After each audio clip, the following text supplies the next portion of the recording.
Hello, everybody. Welcome to the WhatCulture Gaming Podcast. I'm your host, Scott Tilford, joined by Ben Roy Turner. I played Outriders a year before all of you, so I'm the expert. He knew how mediocre it was right from the beginning. And also Josh Brown. Hello. Always a joy, always a joy. Always a joy, always a pleasure. We thought we would steer into the fact there's very little going on in the gaming industry right now, apart from occasionally a leaked potato-based trailer for Elden Ring. So we just thought we'd talk about like the influx of, or the continuation of live service elements, games as a service, the sort of changing of the way that the vast majority of games get monetized these days, and sort of just talk about that stuff. There's a few different things that we're going to touch on across the next sort of half hour, but that idea of live service elements, when you guys hear that, do you go, that's cool, that's going to be worth my money for the whole year? Or what's your general thoughts when you hear these terms? Bad, soured. It's been soured. Like, I don't, as we'll get into, I don't think live services are inherently evil, but they've had too many high profile disasters for there to be any goodwill around the term. It's like loot boxes at one point in time, that was not inherently synonymous with like evil or, you know, awful business practices. You know what I mean? It was just a word, like live service was. But now, after we've had Anthem, after we've had the first Destiny, after we've had, you know, the Avengers, whatever, we've had too many developers try to make us think that it's going to be a thing,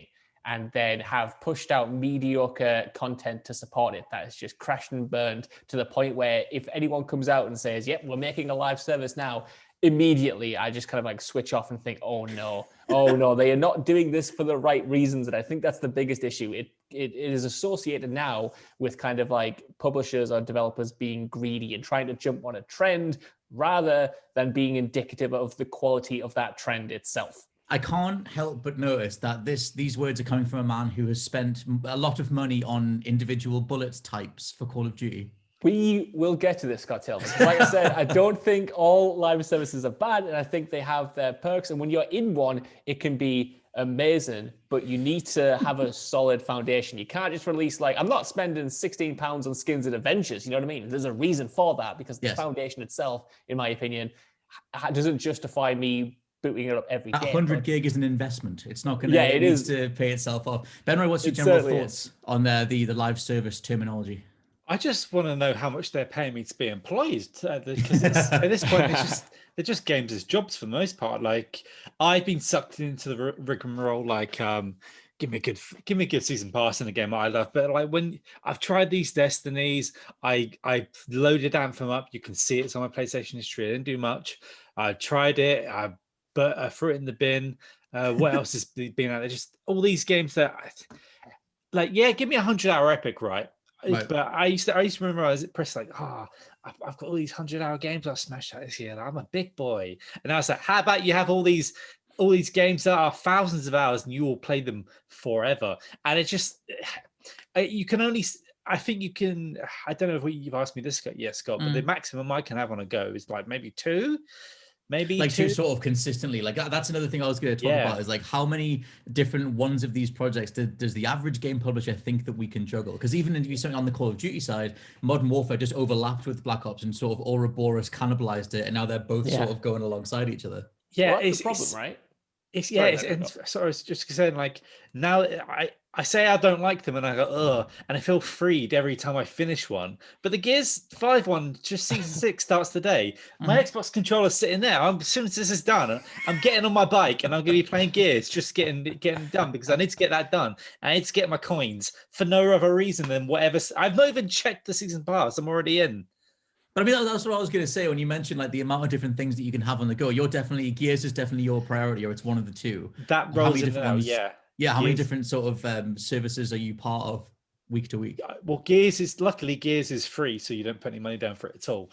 But I've gone back into PUBG because I've just been sucked back into that sort of like, oh, PUBG, but what if I could play that again? And the new map that they brought in, like, and I never got sucked into any of the other games. I can't think. Oh, as I was sort of like retiring from Rainbow Six Siege, they started to be like, oh, but how about we bring one of these? I was like, no more of this. Leave me alone. I've got two on I can't do anymore. I don't know about like, how long is the Call of Duty one? Like, is it a big lad? Does it take ages to do? Because for me, I feel like the PUBG one especially is long, but like, well, the terminology you're using, like as if it could be done. They're just infinite. It's just a void. You go play for a bit. It's a nice big pool, and then you come out again.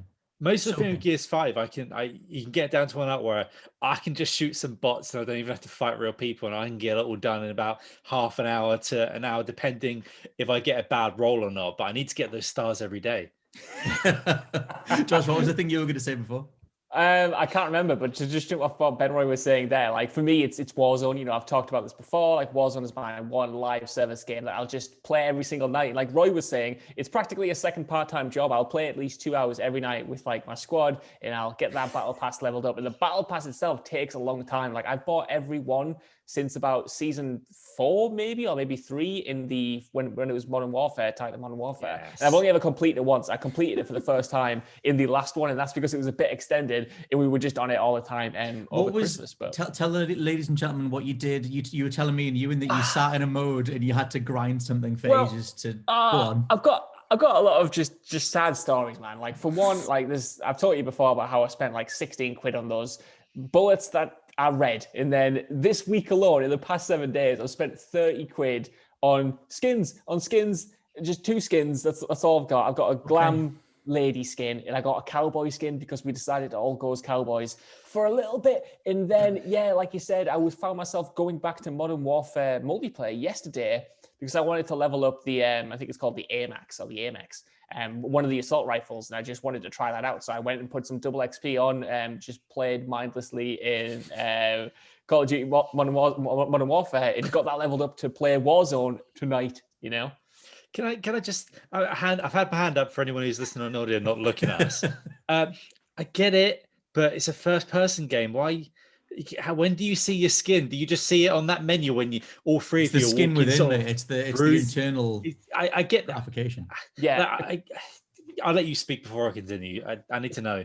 I have three things to back up this ridiculous purchase. One, you get to see people. You get to see yourself on the loading screen, and it looks really good when you're about to drop in. 2, you get to see yourself when you're parachuting in. You can go a third person. That's really nice. Oh, when you're on a quad bike, you can see yourself then. And 3, it's actually the psychological aspect of it that I quite like, because sometimes when I see people's skins, I get freaked out and they look really intimidating. And one time, me and my friends, I remember we were like doing not great, and we stumbled across these bunkers that we thought were empty, and then suddenly 4 boys wearing the exact same skin, it was like this football jersey, came barreling out like it was a clown car and like wrecked us. And I've always remembered that. So I thought, even if I can't see it, other people can. And that's an element of it that I quite like. That third one I really appreciate, because I remember the first ever one they did for PUBG, like towards the end, you were just getting these bright luminous jackets, and you want to hide in the bushes, and you can be seen from a mile away in these jackets. But I'm running around this luminous jacket and I'm just murdering people. Like,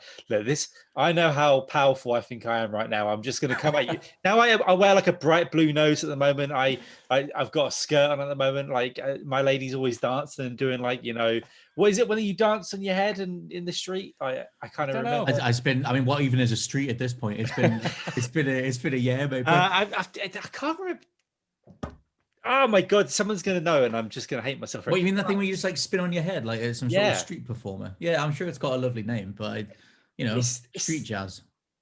I'm going to continue for now because I can't think of any more. But I'm glad that your third reason was just for showing like how powerful you can be, Josh, and like especially when someone gets killed by a cowboy, they're like, "Oh, what? The cowboy got me again!" I love that sort of like braggadocious thing. That whole thing, because like Benroy, have you paid for any of these more ridiculous skins, or are these just things you've unlocked normally? I've put money into PUBG quite a lot. Right, because no one talks about the reality of spending money on games, because I like militantly will not spend money on like skins and stuff. I've done it like a handful of times. I bought a digital jacket in PlayStation Home back on the PS3. I bought a bunch of cars in Rocket League, but every time we do one of these chats, it's always like, oh, actually, I spent £16 on some bullets, and I bought a blue clown nose, and like. I don't know whether Benroy is going to back me up, but it's almost like a gateway drug. Like you do it once and then suddenly you're in. I first rationalized it with Call of Duty. It's because my mates had the battle pass, and I thought, well, I want to see what it is. And at the time, because I got the Modern Warfare, like the base of that, like I got it for nothing. We got it for a review, you know what I mean? So I was like, well, I've technically not spent money on this. So, and I'm really enjoying it. So I might as well kick something back to the developers. You got your first sample packet. Fire skin. Yeah. And then that just became, no, this is just what I do now. Like Ben Roy, I don't even look at what's in the battle pass. It's just a thing that I do, is to buy it every time it happens. And it is a sickness, but like these live service games, whether it's a multiplayer experience like this, which, obviously people got into multiplayer way before the term live service was around, but the added things like battle pass, they constantly update and store, they constantly updating playlists, adding things to the map, adding in new weapons. It makes for this experience that is ever evolving. And it feels good to be on that ride. It feels good to have something to do every single night. And it's never gripped me in the same way. Like I never got into the Division in the same way. When I played through the Division 1, I had a bloody good time, but I played it for like 30 hours, did the campaign, and then that was it. Didn't touch any of the end game. When people talk about end game and like these single player experiences, I just know I'm never going to see it. And this is the kind of like one exception to that, where I'm like fully in, and now I don't know how I'll get to break out of it. I don't know what they could do, to stop me playing it. Like what would have to happen? When I Xbox, when I was playing PUBG on Xbox, I'm not buying it. I bought the season pass, but I didn't buy stuff. Then I came to PlayStation, and we got a copy, and they gave me some. You got some coins of that. And like, oh, this is nice. And I bought some more coins, and then they hooked me in, and I was like a little fish, like more. And then Rainbow Six, those elite super skins of joy. You're just like, oh, but I want to look like someone really powerful, and that was a third person game. So if someone sees me and I look like some sort of I don't know, like Frost, where she looks like something like Horizon Zero Dawn. Like, I want you to know that I spent this money because I can dominate you. And there we go. And then with PUBG, there's like, I don't know if you like me and Josh like have squads where we jump in and our mates are on there. And like I used to, when PUBG first got gun skins, like, nah, that's it, I'm out. This is no Fortnite. This is some military serious thing. And now I'm wearing a blue nose and I spin around on my head and I've got luminous guns. And you love it, mate. And you're throwing the money at the screen. That's the thing. Is in that case, is there no in PUBG, there's no specific way to unlock those things through gameplay skill, because that used to be the original argument for why you wouldn't just attach a price tag to something, because getting that skin, getting that weapon, whatever, was supposed to mean something. That was the whole original Destiny sell, was that everyone would know what you went through. You beat this raid, you got this gun, etc., etc. But now that's just become just pay for it. £10. Here's the thing. There you go. There are some free bits on this pass, but it gets less and less each time. And like even Destiny, I was hearing some other podcasts the other day talk about how like you get a little smidgen of it in Destiny, but then you still got to pay £16 or $16 to get the rest of it, and you'll never get the rest of it because they'll never put it for free. But for me, it's like at the same time, I am coming up to I've done 600 hours on PS4 of PUBG. Okay. And I've done I'm over 1,000 of PUBG. So it's like every 100 hours, have a couple of quid. That's what I say. Like, you got to feed it. Yeah, just because all that chicken I get from it, I need to like pay for it somehow. Because in terms of like the satisfaction stuff, Josh, because when EA came out and said that, we don't call it microtransactions, we call it loot boxes, we don't call it that, we call it surprise mechanics, and hey, I think you'll find that everybody actually enjoys spending this sort of money. What? Breakdancing, that was it. That's what is that what you're trying to think of? I thought that's the thing. I thought you meant the specific name of spinning on your head, like it's called like a tornado. I'm just very ignorant. I couldn't remember the word breakdancing. Now I am googling. Like I need to get this right. Head spin, street move. But yeah, that whole thing. I mean, that was what EA said when they got sort of like taken to task over Battlefront 2, and they were like, "Oh, it's surprise mechanics. It's not loot boxes, and we don't think of it that way." And I think you'll find everybody loves spending money because look at the ludicrous amounts of money that we're making on it. Like their profit margins are insane. And it's always that thing of like, well, clearly there's a portion of the mainstream gaming populace that are loving this stuff, but I feel like it's actually more ingrained in everybody than anybody wants to let on. Like I'm trying to think, I've racked my brains of the times that I've spent money on microtransactions, and my most recent one would have been Pokemon Go. I just paid for more Pokeballs because I'd run out, and like out in the forest I needed some, and I was just like, I'll just drop £1 and get some, and like, but I really try not to. But I wonder how much I'm actually in the minority. Like if most people are doing this stuff, then all this live service stuff totally makes sense. It's just become like more normalized as the years go on. Like from like always now, I obviously we do videos now where we call out like things where they get incredibly predatory and they're not good for the consumer and stuff. But at the same time, I've almost partly admitted defeat in a way, because I'm like, well, it's not changing. You know, we can push back for the most egregious parts, but these are going to be here forever because they make too much money not to. But I do think like there's still a major distinction between, you know, these aggressively not good monetization aspects and kind of like just being able to finally buy whatever you want. Like for me, I never spent money on loot boxes when I was playing Rainbow Six Siege. Even though I loved that game, like I would never buy those kind of like packs you could get or anything like that, because I just thought, you know, like this isn't cool. I don't want to just buy this to like spin the thing and, you know, do essentially like gamble with the money that I'm putting in the hopes to get something. I feel like it's much more ethical to just kind of like have a store or whatever and be like, look, you can get this skin now if you want to. It's not going to have any kind of effect on gameplay, or you can get the battle pass or whatever. Like, you know what you're going to buy, which, you know, sounds obvious, but that wasn't the case like 4 years ago. You know what I mean? You were just constantly trying to roll the dice. And it's not like these systems are perfect. Like, I don't feel great about giving Activision this money every single month, because they still do, you know, not great things. You know, we talked before about how they implement these stores often after the review period's up, so we don't get to analyze how much of an impact it has.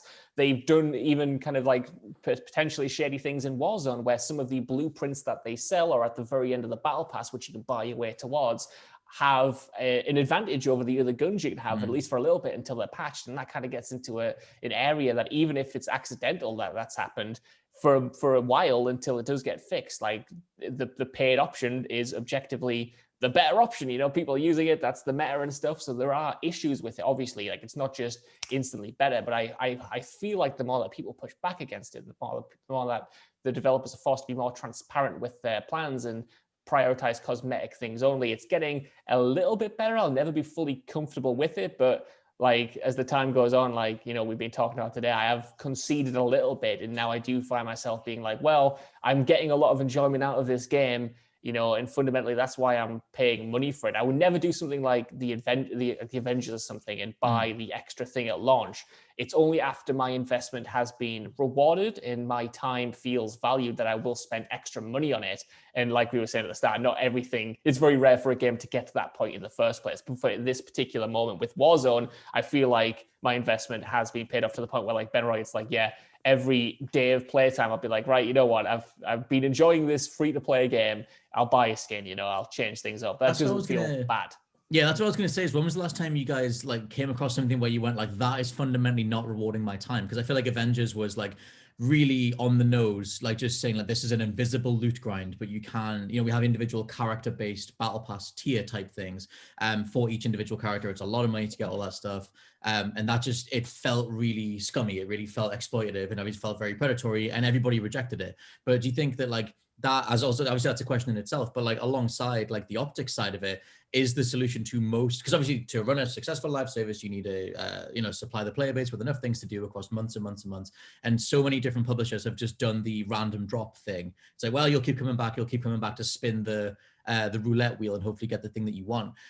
Is one of the solutions as well, just sheer optical clarity, just sheer optics of those rewards. Like, can you be annoyed at something if they're just telling you how greasy they're going to be, and just sort of saying like, hey, this thing is like £15, but it's some bullets from £15. Like, Benroy, what do you sort of think about like the, I don't know, like the scumminess of each thing? I'm glad we veered into this, because we've always been happy, cheerful, like, I'm buying this, I'm buying that. But at the same time, like the Battlefront 2 stuff, get in the bin. Like, I would say some bad words if we weren't on the YouTube, and the YouTube goblins are going to go and scold us for saying the bad words. But yeah, like that was just out of order. Like paying how many hours for Vader, or paying how much to get him. Like, that was just insane. And then going to other things like the random drops were in that sort of game there. Gears 4 had a bunch of like random drops in it. Gears 5 doesn't have any of it. So I only sort of like tend to stick with games that aren't predatory. Like Rainbow Six had the random thing, but there's one thing I will say that it was good about it. You could at least earn one every now and then by playing the game. Like, that was one of the only ones where I felt like I could actually earn a thing. But at the same time, the super skins in that game are like £20, man. They're very expensive. It's so bad, like how expensive the super skins are compared to like the other crap. But with me, I need to feel like I'm getting something back. Like with I'll go back to Gears 5. Like everything in Gears 5 now, they put it out there for a week, you can't get it, and then after a week you can use the in-game currency which you earn, which you get tons of as it is. I've always got like 20,000 gold to hand, and like a skin for a character in that game was like 2,000 of the earnable currency. So it's like, you know, it's just to and fro. And like PUBG used to have, it still does have the random box stuff where you like, this hat has like 0% chance of getting it, but you'll try it anyway. And there was one time where I think the endorphins got me, right, because I got the hat and I got the jacket one after the other. That made me look like I was from the motherland in Russia somewhere. I was like, how did I just land both of them one after the other? The chances of that were insane. It felt good for a bit, but now I just don't even, because there's two currencies now as well. There's like G and BP. I don't bother doing the BP wheel anymore because it's slow as hell to get through and do and button through, and two, it's just like I've got 70,000 of it, and it's like, well, do I want to spend 500 and roll it, or do I just want to not use it anymore? For me, it's got to be, the game's got to be good enough, and it's got to be like, you never, like with Star Wars, like they should never put, you don't put Vader and crap like that behind a paywall at the end of the day. And like with like a going back to more like sort of similarities, like well, Warzone or a PUBG or even a Fortnite. I don't even know if Fortnite have any random sort of things in there, but like the randomness, at least the randomness of it is like being phased out, and it's a lot of the time being more cosmetic, and for the most part you can sort of see what you're getting. Even if they do sort of things like, well, you've got to buy 500G but it's actually 700G, so you've got to buy 1,000, like that sort of thing. I don't think we're going to get to that point where it'd be like, you know, one for one, like bloody remember Xbox points, whatever they were called, Microsoft points. Like, with it, I think there's always going to be that sort of level of like, there's sort of there's something in the way. But yeah, I just don't throw myself into these sort of like Avengers, because I'm just, you can smell it when it's coming out, and the smell is so bad. Like you still can, I don't know, they're terrible, but at the same time, when I can see why games do it, and if it's another source of revenue, that who am I at the end of the day those to devs say, need to get paid? And sometimes people argue, but it's not going to their devs. But then, like, that money is still doing some. It's not just going to go in a bottomless. You know what I mean? There's always two sides of it, and I can never know because I'm not sitting with Bobby Kotick and eating some salmon right now. But at the same time, but yeah, it's like, oh god, remember Burger King? What is that? But at the same time, yeah, I hope I vocalized my point here. But as long as they're sort of give me a bit back, then I don't mind it. But then I can see why people fall into a pit of just like, I just need to keep putting the money in, because some people have that where it gets the hooks in them and they can't stop. One thing for me is that I feel like at the start of the 8th generation, obviously the generation that's just ending, I feel like all this stuff kind of came in like in force. It was like every other game had loot boxes, microtransactions, all these sort of different potential. It's almost like they're offering you like a hand for a different type of game playing experience that's going to unfurl across a couple of years. And then we had a few examples, high profile examples of games like Mass Effect Andromeda that announced a season pass but didn't have enough content. Fallout 4, it was just like, hey, you can pay for a season pass, but we don't know what we're going to do for the whole year. And then it was Todd Howard being like, oh, we're going to ask the fans, and whatever they say, we'll just go with that. And that was sort of rightfully held up as like, if you're going to charge £35 or whatever it was for the season pass, we're gonna need to know what this is. But it was like, I feel like at the beginning of the last generation, the 8th gen, that a lot of that, like, you know, hey, we're going to go on this long form like adventure together, this gaming rollout of content together. I feel like a lot of that was rejected. Whereas like across the generation, that's kind of become more accepted. And it's when the likes of the Avengers or Crystal Dynamics, whoever, Square Enix, step out of line, that a lot of the gaming like populace go, hey, look, we went along for the ride. We accepted this BS, like, you know, over the course of a few years, we've accepted you're going to monetize things this way, but you can't get away with a certain level of scumminess or a certain level of over monetization, predatory systems or whatever, but we will accept a level of rolling content out across a few months. Something like Destruction All-Stars, for me, that thing is threadbare, but I can also see why you would gut that game and roll it out across the rest of the year. If you're Sony, you then want to have people come back. How many season passes have you ever seen from start to end, and how many have you ever seen that people have been like proper sort of like satisfied by? Because I can maybe think of like a few like off the top of my head that have ever sort of like, even like if it's just story or it's just map packs at the end of the day, like the Gears 3 one was all right, I guess. Like, And like people really like the DLC for like Bioshock 2, like Minerva's Den is held up. Like Yeah. Bioshock Well, see, 3. I've bought plenty DLC, but I've never bought a season pass because I've just you can very rarely see Control was one that sort of I bought at the beginning because in Sam Lake I trust, and they Yes. thankfully it came out to fruition. But it's very rare that I'll even consider one anymore. Well, that's my thing is I feel like I don't know what I just don't want to. For me, it's like if that full game is worth £50, £60, then if your season pass is then 35 or anything close to that, then I'm like, well, that needs to be almost a whole other game. And so then it gets crazy because for me in my head, I'm like, well, if that skin is £20 or that skin is £10, that's a quarter, a fifth, or a sixth of the whole game, and that just starts to get all crazy for me. And I'm like, no, that's just sheer greed. No, and I just reject it. But I think, like I said, I think over the course of the 8th gen, people have become more open, more reticent to monthly rollouts of content, and that means that the likes of Ghost Recon Breakpoint, Avengers, Anthem stick out even more because they're getting it wrong. They're doing it the old school way. I think it's just the arrogance of them. Like Yeah. a lot of these publishers are arrogant and they assume that you're going to be invested to the point where you're just going to blindly drop money down. And that's where I have such a big issue because, like going back to Warzone very briefly, like Warzone is free to play and the game itself there, in my opinion, is really, really good. So I feel comfortable buying something, but it's when publishers of whoever it is, like come out with this live service experience that you're expected to spend 60, now £70 on. But what they've actually given us is just the start of something. It's essentially early access. Not only might they be buggy, kind of technically problematic messes, but the content isn't necessarily there. And then you add all of the extra stuff on top, like potential loot boxes or,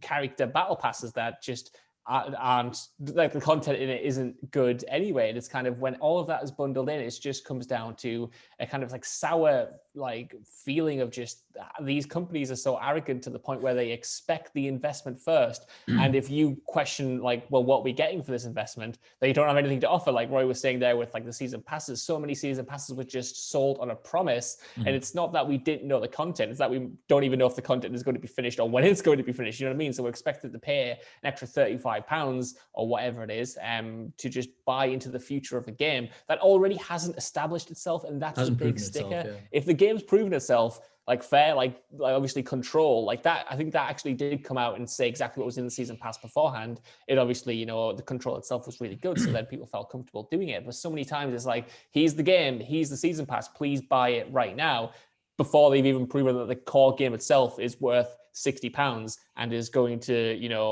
reward your purchase. And I think that's what we've kind of like forgotten. Like the £60-70 purchase now just feels like an entry point. It feels like a starting point, but it shouldn't be treated that way, in my opinion. It should be treated as a complete thing in and of itself. And then the extra content is like something that will keep it alive afterwards. It's not something that will have to save it. I think that's the point we're in right now, where this content, this live service content is now the thing that's saving games rather than being the thing that's supporting games in the long term. There's so much more where it blurs over with like all the fixes or the most essential, like maybe story beats are resigned to like DLC or like extra portions that come later on or whatever. And like, something like, if a game releases and obviously you can just tell it's not worth a premium price point and they're like, hey, but buy the season pass and it'll be ready. It'll be a full game in another like 7 months or whatever. Then I think you can rightfully sort of bounce off that stuff. Ben, what's your thoughts on those things? Yeah, it's just, I can't jump into any of these imaginary season passes or like, I think more people, I'm going to sound like an old man, more people these days, more youth these days can read roadmaps of games than they can actual bloody maps, because the amount of roadmaps you got to keep on your wall and sort of like look I and can't read them out. It doesn't surprise me.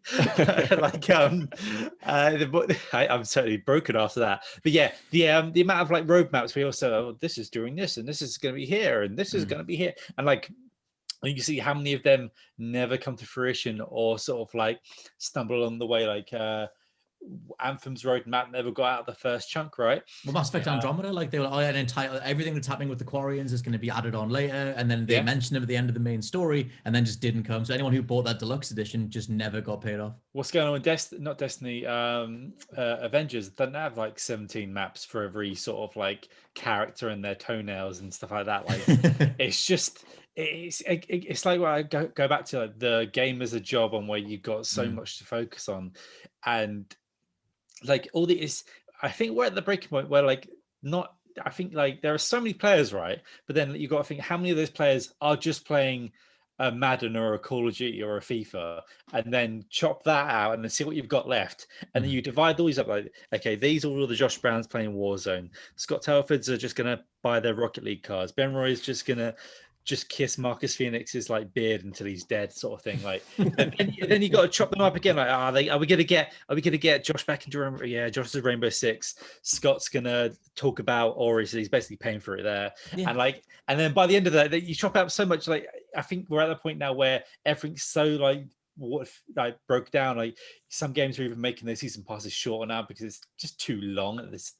Well, I think we need to, like, that's one of the biggest things to me that we sort of mentioned at the start is like, how many of these different passes does the average publisher think that the average consumer can handle? Yeah. Because it's like, if you were trying to keep up with, let's say, every top tier season pass all at once, everything from Warframe to Destiny, so even if you were keeping up with the Avengers, like for now, that's a lot of different things that you're checking in with to do your dailies and do your weeklies and sort of do like regular content drops and everything that I just think, I don't know, that's the stuff where for me, I'm like, oh, can you just rein it in? Like, not every single game needs to be right. The Avengers stuff is the worst, having one per character, and these are like these big characters that everyone sort of like who is into all that sort of thing, like love and would love to play as them. But then like if you put in 40 hours into being who's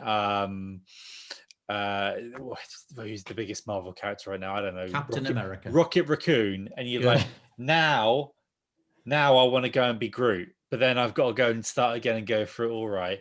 And then like, it's just that is to me, that is I don't know. I don't want to say like Square Enix deserved their failure for it, but come on, baby. Kind of did though. Like, I mean, you can't be character-specific battle passes. You're idiots for it. I'm sorry, you're all idiots, and this is kind of your fault for trying to nickel and dime in like the biggest thing in like entertainment right now, and that failed. Like, so it shows you that we're hopefully on a downturn, or some secret Dark Lord genius is just going to have something up their sleeve, and then My thing that I'll forever maintain that I quite like how learned the gaming populace are. Like the fact that like Star Wars can fail in gaming, but it still made a profit. Rise of Skywalker still made a profit at the box office. But like we will reject Battlefront 2. The gaming populace will reject a bad MCU game. It got really good at the end, Battlefront 2. Like it got totally worth for its while. But like it took its time. Like it's one of those ones where I had to delete off my hard drive for a bit because it was my hard drive. And then you go back to these sort of things and they're so good, but then you can't help but think for every Battlefront 2 that resurrects itself, and for every time we give that game a second chance, like a Rainbow Six, where that was just died on its like ass because it was, I don't think it was more like the passes and stuff. But then like there's these anthems, there's Andromedas, there's like, think of these, think about getting them. I have avoided these games. I've avoided these games, but the people that have gone in there and be like, I am Anthem until I die. And then like you see people, so people on Twitter like, oh, but Anthem was a really good game. It's like they're trying to hold on to that little bit of like that time that they wasted and that money and I do feel bad for these people that just get thrown in. Like, I'm probably going to fall into one of these holes at one point. You can't avoid them forever. I don't know, maybe like, I don't know, something come out, but at the same time, it's just so skeevy, and skeevy's a word I can say without offending, like without not offending, without getting like breaking our monetization. So there we go. Yeah, I think the general feeling is that they need to be respectful of the consumer, which was initially the very idea of doing this sort of thing felt like it wasn't. But I feel like just even talking to you guys, even just through this podcast, I'm like, I guess it has become a more accepted way to monetize your game over time. I love it. Providing they do it respectfully. But yes, let us know what you think down in the comments below. Have you given into any live service things? Do you buy into loot boxes, different microtransactions, etc., or does all of it just disgust you like it mostly does me? For now, this has been the WhatCulture Gaming Podcast. I've been your host, Scott Tilford, joined by Josh Brown. Goodbye. I need to go get a refund on those skins, man. I'm changing my ways after today. I promise you. Deluxe edition Ben Roy Turner. I literally did buy the sort of deluxe add-on for Resident Evil 2 because I wanted the old sounds and I wanted the different skins. I was like, let's go. Let's just give Capcom all my money. See, look, fair, I'm a horrible capitalist. I have 4 versions of Shovel Knight, so it's fine. We'll catch you all next time. Bye.